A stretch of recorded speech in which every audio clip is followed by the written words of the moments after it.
အောင်ပန်းတို့ဒီဟိုဘက်မှာ toxic တို့ကောင်ရိုက်နေတဲ့အချိန်ဆိုရင်တစ်ဘက်ကလူတွေဆိုရင်ရဲကြလို့ပဲခေါ်တာတို့ကတစ်ဘက်ကလူတွေကတော်တော်များအားပေးကြတယ်ဟုတ်တော်တော်များတော့အခုချိန်ကြီးရဲ့လို့ဟိုအကိုတင်လိုက်တဲ့ဒီဟို TikTok post လေးတွေပါ clay post တွေပါဆိုရင်ချို့ကရဲကြလို့ကိုရဲကြမိသားစုတွေတော့ဒါပြောကြတာအခုထိရှိသေးတယ်ပေါ့နော်ကိုမင်္ဂလာပါ မင်္ဂလာပါ โอเคအဲ့တော့ဒီစကားအကြောင်းလေးလည်းပြောပြပါဦးရှင်ဒါမှမဟုတ်လည်း character လေးနဲ့ဘယ်လိုလေးပြောပြပါဦးကိုကဒီမှာဟိုဆက်လန်လေးကစိတ်မှန်းသက်စာပေါ့နော်ဟိုကျုံမှာပြမယ်အကိုရဲ့ character ကတော့ဒီကြော်တေးစားပေါ့ကြော်တေးစားလူငယ်အပိုင်းလေးနည်းနည်းပါမယ်နောက်ပြီးတော့ဒီလူကြီးပိုင်းမှာတော့ဒီကုမ္ပဏီအလုပ်လုပ်နေတဲ့ကုမ္ပဏီပိုင်းရှင်တယောက်ပေါ့အဲ့လိုနေနေပြေဆောင်တာတော့အဲ့တော့ poster မှာကြည့်တဲ့နေရာအကြည့်ရတယ်တော့ထူးထူးကြနေတော့ပေါ့နော် poster မှာအကြည့်ရတော့ထူးကြတယ်ဘယ်လိုမျိုးလေးရှိလဲကိုယ့်ရဲ့ character လေးရော poster မှာလည်းသူကနည်းနည်းလေး drama ဆိုပေမဲ့လည်းဒီဘက်ဟို trailer ပုံစံမျိုးလည်းဖြစ်တယ်ပေါ့နော်အဲကြတော့ဇလန်အချင်းလေးကတော့ဒီလူငယ်တွေပေါ့နော်အပျော်လွန်ရင်းကနေပြီးတော့အမှတ်မထင်မနဲ့ဒီအမှားတစ်ခုဖြစ်သွားတယ်ပေါ့နော်အဲ့အမှားကလည်းဟိုဘယ်လိုပြောမလဲဟိုသွေးစွန်းလောက်တဲ့ဒီအမျိုးပေါ့နောက်နှာအမျိုးဖြစ်သွားတဲ့ဟာမျိုးတွေပေါ့အဲ့လိုလေးနဲ့နောက်ပြီးတော့တစ်ဖက်ကိုကတော့ဟိုအပျော်ကနေပြီးအပြတ်ဖြစ်သွားတယ်ကိုကြောင့်တစ်ဖက်နစ်နာသွားတယ်အဲ့လေးပါမယ်ပြီးတော့အဲ့တစ်ဖက်နစ်နာသွားတဲ့ဘက်ကမိသားစုပဲအချမ်းမှလည်းကိုယ့်ဘောမှာဘယ်လိုနာကျင်ချက်တွေရှိနေအဲ့လိုမျိုးတွေပေါ့နော်ဟုတ်ပုံမှန်ဆိုလို့ရှိရင်အခုဒီ character ပေါ့နော်ခုနကပဲဇလန်းနေဆိုရင်ဘယ်လိုမျိုးလေးတွေရောဒါကြည့်ပြီးတော့လက်ခံကြတာမျိုးလေးတွေရှိတယ်အဓိကတော့ကိုချီလာတဲ့ဇလန်တော့အများတော့လက်ခံဖြစ်ပါတယ်အဲ့လိုဟိုပါပေါ့ဇလန်ဟိုကိုက်တာကြည့်လိုက်ရင်အဓိကလုံနိုင်တဲ့ဟာမျိုးပေါ့နော်လုံနိုင်တဲ့ဟာမျိုးလေးတော့ဟိုဖြစ်တော့ကိုနဲ့မလိုက်တဲ့ဟာမျိုးဆိုရင်တော့အဲ့လိုတော့မရှိသလောက်ပဲရှားပါတယ်ဒါရောက်လာတဲ့ဟာတော့ရှားလိုက်တာပါအဲ့ဒီချာချာလေးပေါ့အပြောင်းလဲနေတယ်ကိုရိုက်ချင်တဲ့ပုံစံမျိုးတွေဆိုတော့ဘယ်လိုမျိုးလေးတွေဟောတာအဲ့လိုဘယ်လိုအောင်ပြောပြရမှာမသိဘူးเนาะမရရသေးတဲ့ဟာမျိုးတွေကတော့အများကြီးရှိတာပေါ့နော်အဲ့ဒီမှာဟိုဒီကတော့ character ကိုအရန်ဟို creation လုပ်ရတဲ့ဟာမျိုးလေးပေါ့နော် character creation လုပ်ရတဲ့ဟာမျိုးစက်လီမျိုးလေးတော့ရိုက်ချင်တယ်ဟုတ် activity character နဲ့တခါမလို့အဲ့မလုပ်ပါနဲ့တချို့ကြလို့ challenge လုပ်ပြီးတော့လုပ်တယ်။ရာရှိလေဒါအခုမှအဲ့လိုမျိုးရှိတာ။အဲ့လိုမရတော့ဘူးထင်တယ်မရတော့ဆိုတော့မျိုး challenge အနေနဲ့ကဒီတိုင်းကိုမျက်နှာ make up လိမ့်ကိုမလှဘူးဖြစ်အဲ့လိုဖြစ်တကောင်ကကိုပြကိုရိုင်းနေတာတကောင်ကဆန်လာပဲကျတယ်ဒါကြားဆန်ဟုတ်အခုမျက်နှာအဲ့လို make up သပင်တူတွေသွားတက်လို့လည်းမရဘူးဘယ်လိုပဲဖြစ်ဖြစ်ယောက်ျားရုပ်ယူပေါ့အဲ့လိုပဲရှိတယ်ဒီလိုမှဆိုရောဒါ make up ပြင်ဆင်လို့ရောဘယ်လိုလဲနည်းနည်းပါလောက်ရတာပေါ့ဒီကင်မရာထဲမှာကျွန်တော်ဒီချွေးပြန်တာတွေပါလောက်တော့ဟိုတုတ်ဘက်ပိုင်းရလေအဲ့လောက်တော့တုံးတယ်ဟုတ်ကဲ့အဲ့တော့ပရိသတ်မှာပရိသတ်တွေကြည့်တဲ့အခါမှာနည်းနည်းလေးပေါ့ဒါစကားလေးလေးကျဲသွားတာကြတော့ဒါဘယ်လိုကြောက်လဲဒါစုဘက်ကရောဒါအချိန်ပြည့်ပြည့်နေစကားရိုက်ကျဲသွားတာရိုက်ထားတဲ့ကားလေးတွေတက်မလာပါတာပေါ့နော်မှားတာပါအရှာမရှိပြီဆိုရင်ရိုက်ထားအများကြီးကြာနေပြီပေါ့အခုဆိုရင်2023နဲ့ရိုက်ထားတာအဲ့ကားလေးကကောင်းတယ်အဲ့လေးကခုထိတက်မလာပြီပေါ့နော်အဲ့လေးကအခုပေါ့နော်ဂျားထဲမှာကဒီအိမ်အောင်ပြုတ်ပြီးတစ်နှစ်လောက်လူညာလောကနဲ့ဆက်ဖသွားတယ်ဒါတော့ပထမဆုံးပြန်ရိုက်တဲ့ကားလို့ပြောလို့ရတယ်ဂျားထဲမှာကက်ဆက်ကန်တက်သွားသေးတယ်လေကက်ဆက်ကန်ဒါနောက်မှရိုက်တာမြင်တက်သွားတာဒီကပထမဆုံးရိုက်တာအဲ့တော့ဒီကားနဲ့ပြန်ပြီးတော့ comeback လာတယ်လို့ပြောလို့ရမှာအဲ့လိုပဲပြောရမှာပေါ့နော်ဟုတ်ကဲ့အဲ့လိုပြောလို့ရတယ်အဲ့တော့ဒါရိုက်ကွင်းနဲ့ကျဲသွားတဲ့အချိန်မှာပြန်ရိုက်တဲ့ခါမှာဘယ်လိုမျိုးလေးရောအမှတ်တရရှိတယ်ဆိုတာရိုက်ကွင်းနဲ့နည်းလေးကျဲသွားစိမ့်သွားတာပေါ့စိမ့်သွားကိုခါကြရင်လည်းဟိုလောက်တာလုံနေတာဒါကြီးကိုစနစ်ကျော်12နှစ်နီးပါးတော့လုပ်ခဲ့ခဲ့တယ်ဂျားထဲမှာအဲ့လိုအဆက်သွားတယ်လူကအစ်စ်လိုတန်ဖြစ်သွားတယ်ပြုတ်ဆောင်နေတာအစားနောက်ပြီးလူတွေနဲ့ဆက်ဆံရတာအစားလေးပြန်ပြီးတော့ပြန်မွေးမြူရသလိုပဲခါကြရင်အရန်ထမ်းဝေးသွားလို့ဖြစ်သွားတာပေါ့နော်အဲ့လိုပဲဖြစ်တယ်တော့ကိုယ်ကြားထဲမှာ energy cat ကိုဖြစ်သွားတာဟုတ်ကဲ့သူကဒီပြောရလို့ရှိရင်ဇလန်တွဲဘက်မှာဒီလိုအနေနဲ့ပြောဆောင်ညာတဲ့သက်ဆောင်ဖြစ်တယ်အရင်က user စကားတွေနည်းနည်းလေးအားနည်းနေတယ် user စကားတွေဆောင်းအပြင်တောက်တယ်ဇလန်တွဲတွေလည်းပြိုင်ဟုတ်ကဲ့ဘယ်လိုမြင်လဲအဲ့ဒါခုရဲ့ comment ပြိတ္တကဒီဟာကိုပြောအစီအစဉ်လည်းရှိနေတယ်ဘယ်လိုလေးကိုကပြင်တွေ့နေတယ်တော်တော်များတော့ရုပ်ရှင်တော့ပို့ပြီးတော့ဖြစ်တာပေါ့နော်ဒီမှာထူးချွန်စုတွေလည်းရှိတဲ့အခါကျတော့ဒါကလည်းကိုယ့်ရဲ့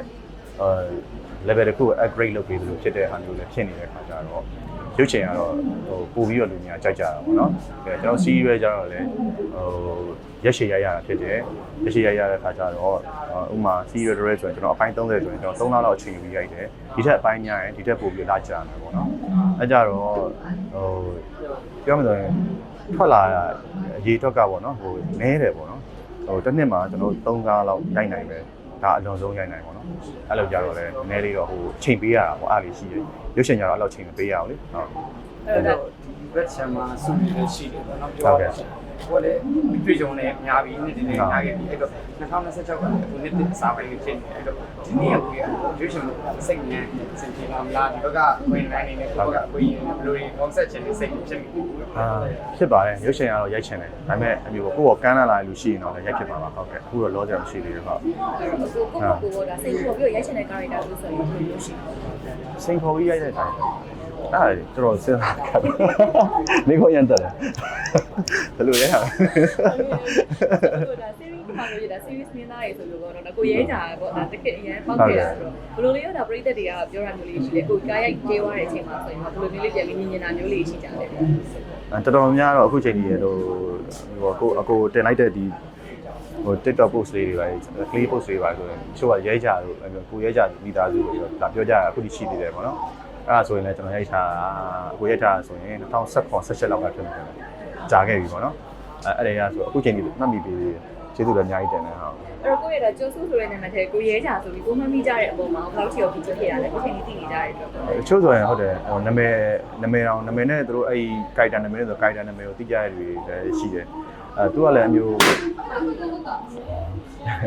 သူကလည်းအဲ့လိုချို့ဟိုအရင်ကအကားပြနေတဲ့အချိန်ကဆိုရင်အခုအဲ့အောင်မန်းတို့ဒီဟိုဘက်မှာ toxic တို့ကောင်ရိုက်နေတဲ့အချိန်ဆိုရင်အဘက်ကလူကြီးဆိုရင်ရဲကြလို့ပဲခေါ်တာသူကအဘက်ကလူကြီးကတော်တော်များအားပေးကြတယ်ဟုတ်ကဲ့နောက်ထပ်ဘောဘယ်လိုမျိုးနည်းပညာဖန်တီးမှုတွေတွေ့နေလဲနောက်ထပ်ကအခုရိုက်ဖို့ဇာတ်လမ်းတွေ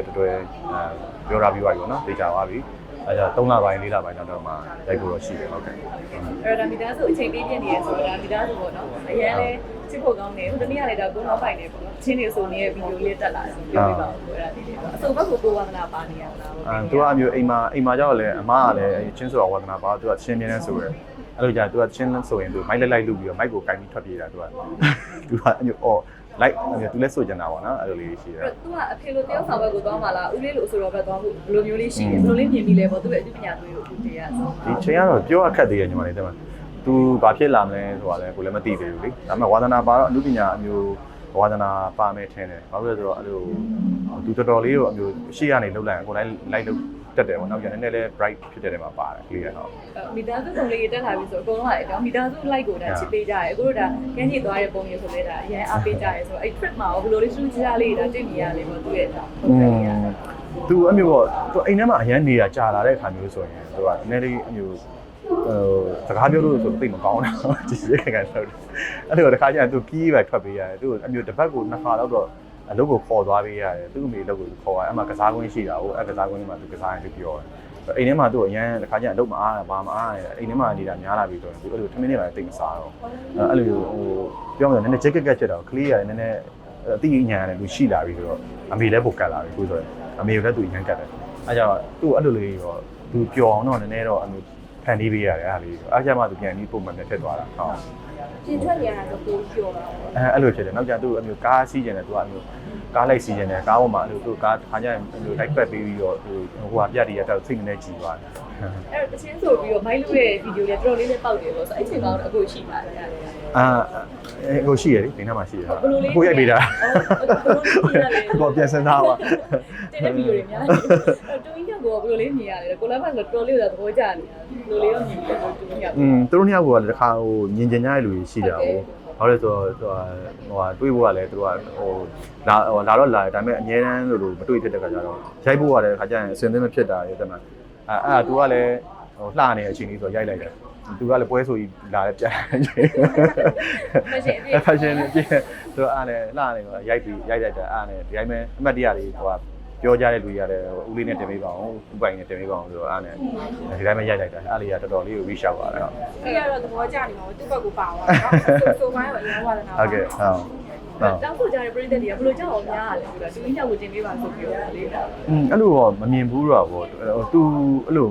ကလေးမွေးပြီးတော့နည်းနည်းကြော်သွားပြီလေတခါမှအဲ့လိုမျိုးသူတို့နှစ်ယောက်တွဲရိုက်ထားတာမရှိဘူးကျွန်တော်တင်တာအဲ့လိုအခုထင်တာမရှိဘူးအဲ့မျိုးတော့ဒါကတော့ပထမဆုံးတွေ့ရဗီဒီယိုလေးပေါ့အားပေးကြရပါဟုတ်အဲ့တော့ကန်းကြီးသွားပြီးတယောက်တည်းလွှဲနေတဲ့ပုံလေးအောင်တော်လေးမပိုက်ဘူးအဲ့တော့တပုတ်နေအောင်ဒီချက်ကောင်းမြတ်တာတော့ကြာပါပြီ ။